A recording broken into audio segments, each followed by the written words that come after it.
Hello everyone, आप सबका मेरे YouTube channel things by Amit में हार्दिक स्वागत। आज एक ऐसे डोमेन के बारे में बात करेंगे जिसमें सबसे ज़्यादा सर्च है। बहुत सारे स्टूडेंट्स इसके बारे में सर्च करें, चाहे वो फार्मा हो, चाहे वो लाइफ साइंसेस के हो, चाहे मेडिकल स्टूडेंट्स हो। तो ये सारे स्टूडेंट्स मोस्टली सर्च करें वो है क्लिनिकल रिसर्च के जॉब्स के बारे में। क्लिनिकल रिसर्च में बहुत सारे जॉब्स तो है, लेकिन सच में इतने जॉब आपको एज अ फ्रेशर किस तरीके से आप अप्लाई कर सकते हैं और आपके लिए वो जॉब अपॉर्चुनिटी क्या है। हाँ, क्लिनिकल रिसर्च एक बहुत बड़ा डोमेन है। आने वाले सालों में इसमें बहुत सारे जॉब अपॉर्चुनिटीज ओपन होने वाले हैं। तो आज मैं आपको बताऊंगा कि किस तरीके से आप क्लिनिकल रिसर्च में ग्रोथ कर सकते हो, आपको यहाँ पे कितनी ग्रोथ मिलेगी, इंडिया में इसमें ग्रोथ कितनी है, फॉरेन में अगर आपको जाने का मौका मिलेगा तो वो किस तरीके से होगा, आपको एज अ फ्रेशर किस तरीके से आपको काम करना पड़ेगा, एक्चुअली सच्चाई क्या है, और आपके एक्सपीरियंस के बाद यहाँ पे कितनी ज़्यादा फ्यूचर अपॉर्चुनिटीज़ है, इसके प्रोज एंड कॉन्स, मतलब क्या क्लिनिकल रिसर्च आपको करना चाहिए या नहीं करना चाहिए। नहीं करना चाहिए मतलब चैलेंजेस क्या है ये मैं बताऊँगा, और कुछ फैक्ट्स बताऊँगा जो कि बहुत सारे लोगों से जो इस डोमेन में काम करते हैं उनसे बात करने के बाद मुझे पता चल गया। तो ये बिल्कुल भी शॉकिंग है, ये वीडियो के एंड में ये बताऊंगा मैं, लेकिन पहले हम क्लिनिकल रिसर्च के बारे में बात करते हैं। तो चलिए दोस्तों, इस वीडियो को स्टार्ट करते हैं।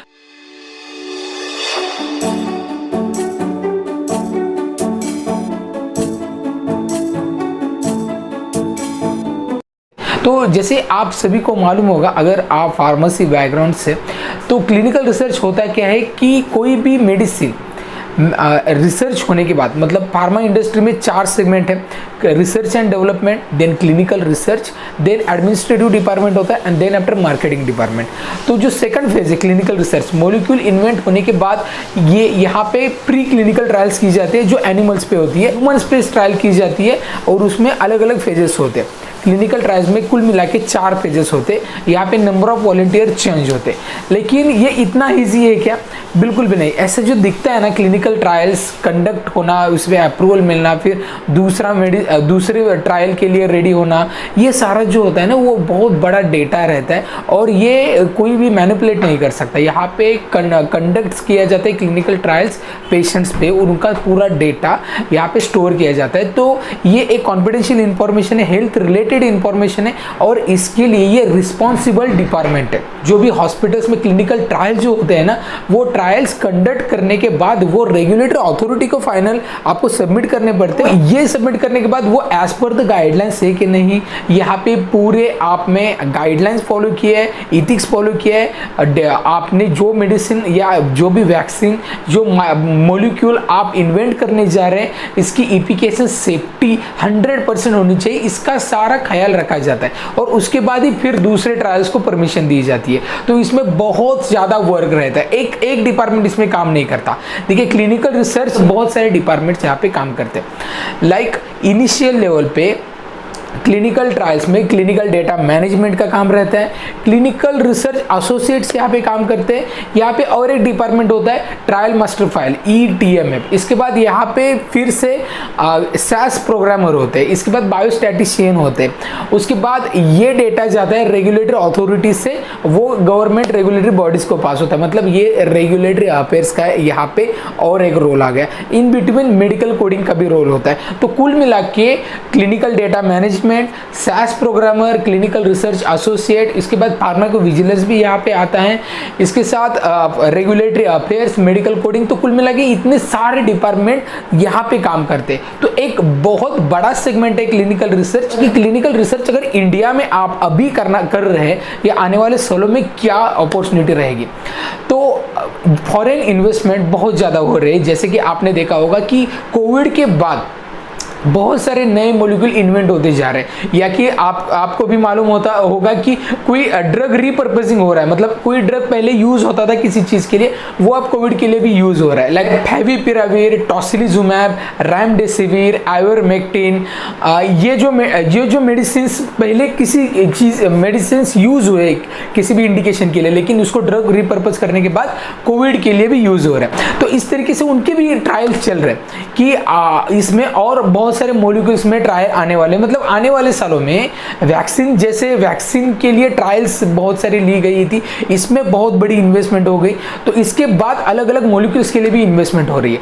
तो बहुत बूम है, आने वाले समय में बहुत बड़े बड़े प्रोजेक्ट्स आने वाले हैं। और इंडियन गवर्नमेंट्स का भी इतना अच्छा मोटिव है कि वो ज़्यादा से ज़्यादा ड्रग रिपर्पसिंग को अप्रूवल भी दे रहे हैं, और साथ में आने वाले समय में और भी ड्रग्स आएंगे। इसमें क्लिनिकल ट्रायल्स में जो इन्वेस्टमेंट आ रही है उसमें अब डिफरेंस क्या है, जो पहले इन्वेस्टमेंट आती थी और अब इन्वेस्टमेंट आ रही है। अब जो क्लिनिकल ट्रायल्स के लिए प्रोजेक्ट आते हैं, ये आते हैं क्लिनिकल रिसर्च ऑर्गेनाइजेशन के पास, CROs के पास, और CROs को जो प्रोजेक्ट दिए जाते हैं तब उनके पास पहले से बहुत कम समय, टारगेटेड समय कम दिया जाता है।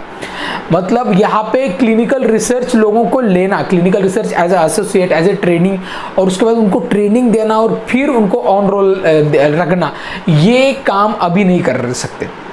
अभी आपको ट्रेन होना जरूरी है, और ट्रेन एम्प्लॉय बहुत फास्ट पिकअप करते हैं।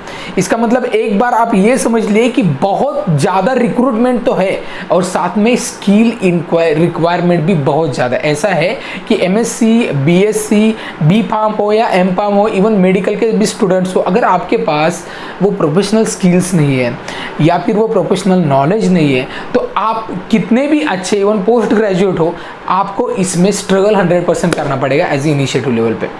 तो ये मैंने बताया कि इंडिया की कंडीशन आने वाले समय में और 10% 20% ग्रोथ हो जाएगी, बहुत ज़्यादा रिक्रूटमेंट्स आएंगे, लेकिन यहाँ पे बहुत सारे चैलेंज है, ये भी आप नज़रअंदाज बिल्कुल नहीं कर सकते। अब मैं आपको यहाँ पे प्रोज एंड कॉन्स बताऊंगा कि कौन से स्टूडेंट्स को क्लिनिकल रिसर्च करना चाहिए और क्लिनिकल रिसर्च एक्चुअली एडवांटेजेस क्या है। तो उसमें से पहला है, क्लिनिकल रिसर्च में आपको बहुत ज़्यादा नॉलेज मिलता है मेडिकल साइंस का, वो हो ड्रग डेवलपमेंट हो गया, वैक्सीन डेवलपमेंट हो गया, बायो फार्मास्यूटिकल्स मेडिसिन हो गए, तो इसमें अलग अलग डिपार्टमेंट के बारे में आप जानते हैं, इवन ओवरऑल ड्रग्स के बारे में इंफॉर्मेशन मिलती है, अपडेटेड नॉलेज मिलता है। बहुत ही एक्साइटिंग फील्ड है कि रेगुलरली अपडेट आपको यहाँ पे होना पड़ता है, तो ये एक एडवांटेज है कि आप अपडेट भी होते हैं और साथ में आपका काम भी चलता रहता है। दूसरा ये है कि यहाँ पे आप अगर एक डोमेन में, मान लीजिए क्लिनिकल डेटा मैनेजमेंट में आप परफेक्ट हो गए। क्लिनिकल डेटा मैनेजमेंट क्या है, इसके बारे में हमने ऑलरेडी वीडियो बनाए, ऊपर आई बटन पे लिंक प्रोवाइड की गई है, तो वो वीडियो जरूर देखिए। क्लिनिकल डेटा मैनेजमेंट में आप परफेक्ट हो गए, तो एक बार आपने उस डोमेन पे अच्छा काम कर लिया, अच्छा एक्सपीरियंस लिया, then sky is the limit.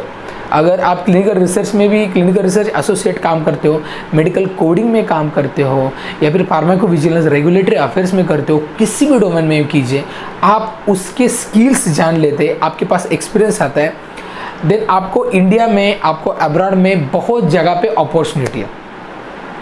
Next इसके प्रोज है कि यहाँ पे मैंने जैसे बताया कि अब्रॉड में अपॉर्चुनिटी है, हाँ अब्रॉड में बहुत सारी अपॉर्चुनिटीज़ है, लेकिन एक बात आपको ध्यान में रखनी चाहिए कि ये इजी नहीं है, कि कोई भी ऐसा कोर्स नहीं है कि आपको डायरेक्टली अब्रॉड में अपॉइंट कर सकता है, ऐसा नहीं है। बहुत बार अब्रॉड में किस तरीके से अपॉइंटमेंट होती है ये देखिए, कि बहुत कंपनीज के खुद के डिविजन्स होते हैं, यूरोपियन कंट्रीज होते हैं, उनके कोई प्रोजेक्ट इंडिया में चलते हैं, तो इसके लिए आप उन कंपनीज में काम करते हो, लेकिन उनके अगर कोई प्रोजेक्ट फॉरेन्स में होते हैं तो इंटरनल रिक्रूटमेंट होती है, लेकिन ये भी इजी नहीं है, आपके पास उतने स्किल्स होने चाहिए। बहुत बार वो क्लिनिकल रिसर्च में ये होता है कि उनकी नेटिव जो लैंग्वेज होती है, मान लीजिए यूरोपियन हो गए तो वहाँ पे फ्रांस या फिर यूके में यूनाइटेड किंगडम की इंग्लिश, या फिर USA मतलब रशिया की रशियन, अलग अलग कंट्री की अलग अलग नेटिव लैंग्वेज है ना, तो वो आपको आनी चाहिए, क्योंकि पूरा डेटा यहाँ पे आपको उसी लैंग्वेज में लेना पड़ता है, और उसके बाद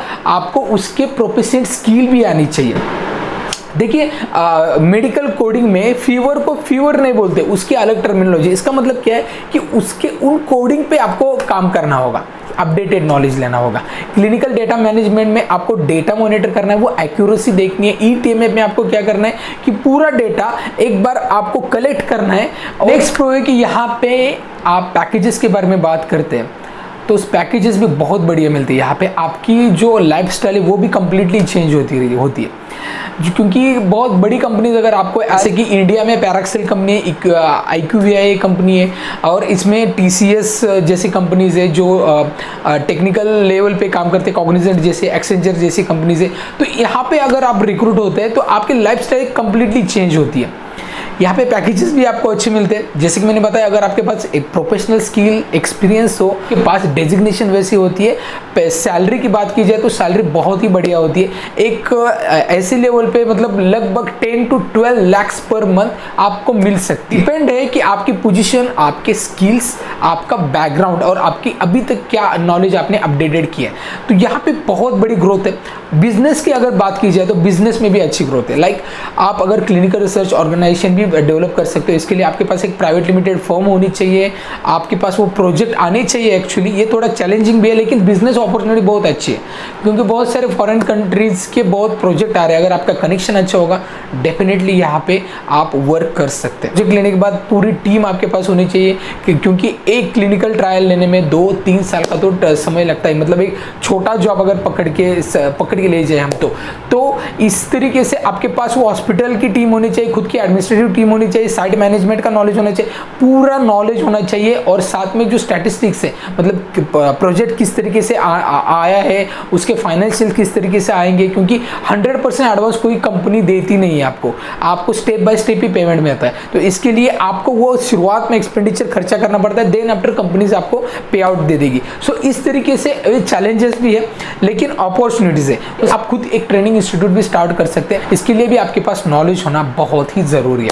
जब आप क्लिनिकल रिसर्च में काम करते हैं, जो भी सिलेबस है, जो भी नॉलेज है, यहाँ पे आपको कॉम्पिटिटिव एग्जाम जो गेट हो, यूजीसी नेट हो, यहाँ पे भी आपको काम आ सकता है क्वालिफाई होने में वो एग्जाम।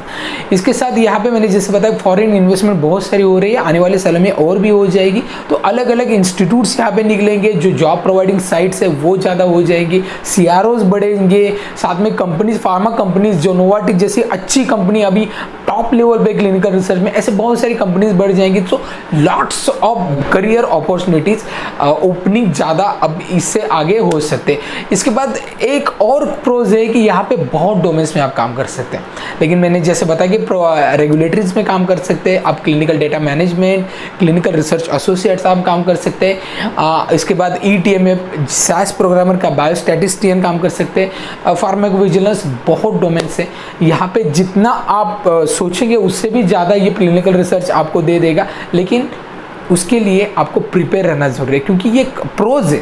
ठीक है, ये प्रोज में आपको अच्छा लगा होगा कि ये सारी चीज़ें आपको मिल रही है, लेकिन कॉन्स भी है, मतलब चैलेंजेस भी है। तो ये इसके लिए आपको आपके अकॉर्डिंगली ये जॉब है कि नहीं, ये भी देखना होगा। देखिए, ये जॉब इजी नहीं है कि आपको कुछ टास्क दी होती है वो आपको कंप्लीट करनी पड़ती है। आपको उसमें इंटरेस्ट होगा तभी आप कर सकते हैं, क्योंकि रेगुलरली अलग अलग चैलेंजेस आपके पास होते हैं।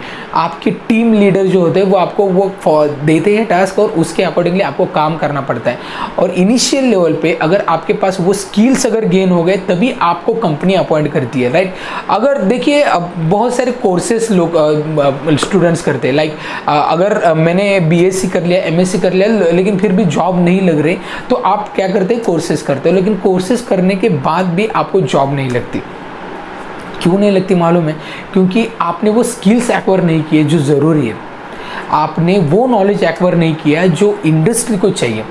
अगर कंपनी को जो इंफॉर्मेशन चाहिए, जो नॉलेज चाहिए स्टूडेंट्स से या फिर वो एम्प्लॉय से, अगर आपके पास वो कम है, तो डेफिनेटली कंपनी आपको लेने से पहले बहुत बार सोचेगी। तो ऐसा ही है कि कोई भी बैकग्राउंड से आप हो, यहाँ पे बैकग्राउंड मैटर नहीं करता। देखिए, बैकग्राउंड आपका कुछ भी हो, यहाँ पे बेसिक नॉलेज क्लियर होती है, लेकिन अगर आपके पास वो स्किल्स, वो नॉलेज, ये एक्सपोजर अगर आपके पास नहीं है कि ग्लोबल ये फील्ड है, ठीक है, ये ऐसा नहीं कि इंडिया में ही इसका बिजनेस चल रहा है कि डोमेस्टिक लेवल पे चल रहा है, नहीं, आपका प्रोजेक्ट कहीं से भी आ सकता है, USA से आ सकता है, UK के आ सकता है, इवन यूरोप से भी आ सकता है, अफ्रीका से आ सकता है, कहीं से भी आ सकता है। तो आपको एक्सपोजर मिल रहा है, आप यहाँ बैठ के, घर में बैठ के पूरी दुनिया का कोई भी प्रोजेक्ट लेके वहाँ पे काम कर सकते हो। ये एक फ्रीडम यहाँ पे दी है, लेकिन इसके साथ एक चैलेंज भी दी है कि इसके अकॉर्डिंगली आपके पास वो स्किल्स होनी चाहिए, तभी आपको वो प्रोजेक्ट मिलेगा, तभी आपकी कंपनी को मिलेगा, तभी उस कंपनी के आप एम्प्लॉय बन पाओगे। अगर हम सिर्फ SAS प्रोग्रामर के बारे में बात की जाए, क्योंकि यहाँ पे बहुत सारे स्टूडेंट्स मुझे पूछते हैं कि SAS में किस तरीके से आप काम कर सकते हैं, लेकिन देखिए, ये एक सॉफ्टवेयर है जो कंपनीज ने लॉन्च किया है। SAS ने क्या किया है कि ये जो एग्जाम क्वालिफाई करते हैं ना SAS की, वो SaaS सर्टिफाइड होते हैं और वही उन्हीं लोगों को अच्छा जॉब लगता है। क्योंकि क्या होता है, SaaS में जो होता है वो बहुत सारे कोडिंग्स होते हैं, आपको बहुत सारे सॉफ्टवेयर्स के बारे में मालूम होना बहुत ज़रूरी है। जैसे जावा एक टेक्नोलॉजी, उसी तरीके से बहुत सारे टेक्नोलॉजीज़ के बारे में आपको मालूम होना ज़रूरी है। इसके बाद R एक टेक्नोलॉजी आने वाली है, मतलब यहाँ पे अपडेशन होता जा रहा है, तो इसके लिए आपको ट्रेनिंग लेनी पड़ेगी। चैलेंजेस ये है कि आपको आज की नॉलेज पे कल जॉब मिलेगा इसकी गारंटी नहीं है। आप कल नई टेक्नोलॉजी आएगी और कल नई टेक्नोलॉजी पे अगर आपने काम किया तो आपको जॉब लगेगा, और तो आप अभी से पोजीशन से अपग्रेड हो जाओगे। क्योंकि बहुत सारे स्टूडेंट जो फार्मेसी करते हैं, इवन फार्मेसी का नॉलेज भी आपको इनफ नहीं रहता। आपको सॉफ्टवेयर के बारे में मालूम होना ज़रूरी है। यहाँ पे नए नए ट्रेंड्स के आज आ गए, कंपनीज कैसे काम कर रही है, कौन से डोमेन पे काम कर रही है, इवन आगे जाके ऑटोमेशन भी आ सकता है इसमें। तो इसके लिए जितना आप अपग्रेड रहोगे ना, उतना आपको यहाँ पे ग्रोथ मिलेगी और स्टेबिलिटी भी मिलेगी। इसके साथ यहाँ पे क्या है कि आपको अलग अलग डोमेन्स में, मैंने जैसे बताया कि काम कर सकते हैं, लेकिन अगर आप अलग अलग डोमेन शिफ्ट करने लगोगे, फार्माकोविजिलेंस से जाएंगे आप क्लिनिकल रिसर्च में, क्लिनिकल रिसर्च रेगुलेटरीज में जाएंगे, उसके बाद मेडिकल कोडिंग या राइटिंग में जाएंगे। ऐसे 5 साल में 5 बार जॉब चेंज कर लिया, उसके बाद एक भी कंपनी आपको नहीं लेगी, क्योंकि आपकी स्टेबिलिटी यहाँ पे चेक की जाती है। इसके लिए जहाँ पे हो वहाँ पे टिके रहो, काम सीखो और उसके बाद खुद को अपग्रेड करो। आपको डेफिनेटली आपके यहाँ पे आपकी करियर में बहुत अच्छी बूम आ जाएगी। तो देखिए कंपटीशन भी है। कंपटीशन क्या है कि आप एक तो BSc है, MSc है, इन स्टूडेंट्स को ज़्यादा कंपटीशन है, क्योंकि यहाँ पे फार्मेसी के स्टूडेंट्स आते हैं, उनको ज़्यादा प्रेफरेंस दिया जाता है। उसके बाद मेडिकल के स्टूडेंट्स लाइक MBBS करते हैं, MD करते हैं, इवन PhD जो करते हैं फार्मेसी में हो या मेडिकल में, वो भी स्टूडेंट यहाँ पे आते हैं। मतलब क्या होता है, उनका नॉलेज हाई लेवल पे होता है, राइट। उनका खुद का भी नॉलेज, और अगर इन्होंने इसमें क्लिनिकल रिसर्च के डोमेन भी सीख लिए, स्किल्स भी एक्वायर कर लिए, तो वहाँ पे हाई कंपटीशन होता है, क्योंकि उनको उस तरीके की पोजीशन भी मिलती है। लेकिन अगर आप BSc MSc करते हैं तो आपको उस लेवल तक पहुँचने में थोड़ा टाइम लगता है। इसके लिए कंपटीशन है। इसके लिए आपको एक ही काम करना है कि ये एक्चुअली है क्या क्लिनिकल रिसर्च, ये सीखना होगा, और जो भी कंपनी मिलती है वो आपको ज्वाइन करनी है, और ज्वाइन करके वहाँ पे स्किल सीख के फिर आपको अपग्रेड होना है। क्योंकि बहुत लोग लोकेशन यही चाहिए, कंपनीज यही चाहिए, इसके चक्कर में होता ही है कि बहुत टाइम जाता है और आपको इस गैप के बाद भी कॉन्फिडेंस भी लूज हो जाता है, और उसके बाद बहुत सारी नई टेक्नोलॉजी भी आती है, वो आपको फिर से सीखनी पड़ती है। तो इस तरीके से अपग्रेडेशन आपको फिर से करना पड़ेगा। देखिए मैंने पेमेंट के बारे में बताया, राइट, कि पे स्केल आपको अच्छा मिलता है, लेकिन अगर आप फ्रेशर हो तो पे स्केल क्या मिलता है? पे स्केल फ्रेशर को बिल्कुल नहीं मिलता ज़्यादा। अगर आप फ्रेशर हो तो आप एक्सपेक्ट कर रहे हो कि मेरा 15-20 हज़ार मुझे मिलना ही चाहिए, क्योंकि आपके कोई फ्रेंड्स उनको मिलता है, राइट। दूसरे अगर सेगमेंट में काम करते, प्रोडक्शन में वगैरह काम करते, मार्केटिंग में कर रहे हैं, तो ऐसा नहीं है। यहाँ पे क्या है, शुरुआत में आपको पे स्केल कम मिलेगा। मैंने जैसे बताया कि शुरुआत से ही इस वीडियो में बताने की कोशिश कर रहा हूँ कि आप इस डोमेन में जितने फिट बैठोगे उतना आपकी ग्रोथ हो जाएगी। तो इस तरीके से शुरुआत में आपको पेमेंट कम मिलता है। इनिशियल लेवल पे जॉब ढूंढना भी थोड़ा बहुत मुश्किल रहता है फ्रेशर लेवल पे, इसलिए आप फ्रेशर हो और उसके बाद एक्सपीरियंस होने के बाद इवन बहुत सारी जो डोमेन्स है ना लाइक ETMF, यहाँ पे फ्रेशर बिल्कुल नहीं लेते, क्योंकि यहाँ पे जो काम होता है वो एक्सपीरियंस लोगों का, कौन सा डॉक्यूमेंट कितना इंपॉर्टेंस है, वो किस तरीके से स्टोर करने चाहिए, उसके गाइडलाइंस के अकॉर्डिंगली डेटा लिया है कि नहीं, ये सारा इंफॉर्मेशन गैदर करने का काम ETMF करता है। तो इसके लिए एक्सपीरियंस स्टूडेंट्स की ज़रूरत रहती है। साथ में एक चैलेंज ये भी है, अगर आप सीख रहे हैं ना तो आपके पास बहुत सारे कोर्सेज भी है, लाइक सर्टिफिकेशन कोर्स है क्लिनिकल रिसर्च में, या जो भी रिलेटेड डोमेन्स है, इसमें पोस्ट ग्रेजुएट डिप्लोमा भी है। तो ये इसकी फीस कई बार ज़्यादा भी हो सकती है, सबको अफोर्डेबल है ऐसा नहीं है, इसमें ये भी एक चैलेंज है। लेकिन अब मैं अभी बताऊंगा कि कोर्स की सच में ज़रूरत है कि नहीं आपको। देखिए क्लिनिकल रिसर्च हो या अलग से फार्मा इंडस्ट्री में जो भी डोमेन्स हो क्लिनिकल रिसर्च के रिगार्डिंग, यहाँ पे आप रोज़ ग्लोबली टच हो रहे हो, और ग्लोबली बाकी के कंट्रीज में जो होता है वो यहाँ पे भी अप्लाई होता है। इसके लिए आपका कंट्रोल आपके हाथ में नहीं है यहाँ पे, और जहाँ से आपको प्रोजेक्ट आ रहे हैं उसी टेक्नोलॉजी के अकॉर्डिंगली आपको बनाना पड़ता है। इसके लिए कंपनी भी उसी एम्प्लॉय को लेती है जो प्रोजेक्ट के अकॉर्डिंगली उसके पास स्किल हो। इसके लिए कोर्सेस करिए या स्किल्स डेवलप कीजिए, लेकिन आप अपग्रेड रहिए। स्किल्स में पहले से ही क्यों बोल रहा हूँ, क्योंकि एक स्किल नहीं है, एनालिटिकल स्किल है आपके पास, क्योंकि ये काम क्यों करना है, इससे क्या होगा, ये भी मालूम होना आपको ज़रूरी है। डॉक्यूमेंटेशन का स्किल रहता है आपके पास, गाइडलाइन, क्या गाइडलाइन रहते हैं, ICH guideline, good laboratory practices guideline, ढेर सारे गाइडलाइन है, सॉफ्टवेयर कैसे हैंडलिंग करना है, इसकी स्किल्स, ये सारी सीखनी है आपको। तो ये आप जिस तरीके से अपग्रेड करोगे उस तरीके से आपकी ग्रोथ यहाँ पे हो जाएगी। तो जो भी कोर्सेस आपको प्रोवाइड कर रहे हैं, ऐसा बिल्कुल नहीं है कि 100% आपको जॉब मिल ही जाएगा। बहुत सारे स्टूडेंट जॉब मिलने के लिए कोर्स करते हैं, कोर्स से आप टेक्नोलॉजी ड्रिवन हो सकते हैं, इन हैंड्स आपको यूज कैसे कर सकते हैं इसका नॉलेज मिल सकता है। लेकिन जब कोई इंस्टीट्यूट आपको कोई इंटरव्यू ऑफर करती है तो आपकी स्किल पे ही डिपेंड रहता है कि वो आप क्रैक करोगे या नहीं।